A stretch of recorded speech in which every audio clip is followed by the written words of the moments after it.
Big boss Malayalam season 7 പുതിയ അപ്ഡേറ്റിലേക്ക് സ്വാഗതം. അങ്ങനെ ഇതാ ഹൗസിൽ പൊരിഞ്ഞ വഴക്ക് നടന്നുകൊണ്ടിരിക്കുകയാണ് കേട്ടോ. ബിൻസി ഇവിടെ മരണമാസമായിട്ടുണ്ട്. നമ്മുടെ മസ്താനിയെ അടിച്ചൊതുക്കി എന്ന് വേണം പറയാനായിട്ട്. മസ്താനിയുടെ വാ അടഞ്ഞു പോയിട്ടോ. ഒരു ഞെട്ടിക്കുന്ന പ്രൊമോ ഇറങ്ങിയിട്ടുണ്ട്.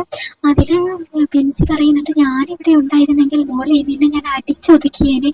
അന്തസ്സായിട്ട് തന്നെയാണ് ബിൻസി ഇവിടെ നിന്ന് ഇറങ്ങിപ്പോയത് എന്ന് പറയുന്നുണ്ട് കേട്ടോ.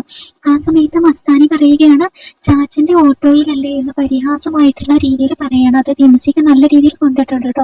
എൻ്റെ ചാച്ചൻ ഓട്ടോ ഓടിച്ചത് കൊണ്ടാണ് ഞാൻ ഇവിടെ ഇതുവരെ എത്തിയത് എന്നുള്ള രീതിയിൽ ബിൻസി തിരിച്ചും പറയുന്നുണ്ട് കേട്ടോ. ഒരു പക്ഷേ മസ്താനി പറഞ്ഞത് വളരെ മോശമായി പോയിട്ടോ, അങ്ങനെയൊന്നും പറയാൻ പാടില്ല. അങ്ങനെ ബിൻസി പറയുന്നുണ്ട്, നിനക്കൊക്കെ ഇവിടുന്ന് തലയിൽ മുണ്ടിട്ടിട്ടല്ലേ പോകാൻ പറ്റൂ എന്നുള്ള രീതിയിൽ പറയുന്നുണ്ട്. ഒരിക്കലും ബിൻസിയെ എതിർക്കാനുള്ള യോഗ്യതയൊന്നും മസ്താനിക്കില്ല എന്നുള്ളതാണ് സത്യം. എന്തായാലും അവിടെ ബിൻസി മരണമാസമായിട്ട് പോയിക്കൊണ്ടിരിക്കുകയാണ്. ചുരുക്കി പറഞ്ഞാൽ റീഎൻട്രി ചെയ്ത മത്സരാർത്ഥികളെല്ലാം തന്നെ വെറുതെ സ്ക്രീൻ സ്പേസിന് വേണ്ടിയിട്ട് ഓരോന്ന് അവിടെ കാട്ടിക്കൂട്ടുന്ന പോലെയാണ് എനിക്ക് തോന്നുന്നത്. നിങ്ങൾ താഴെ കമന്റ് ചെയ്യൂ.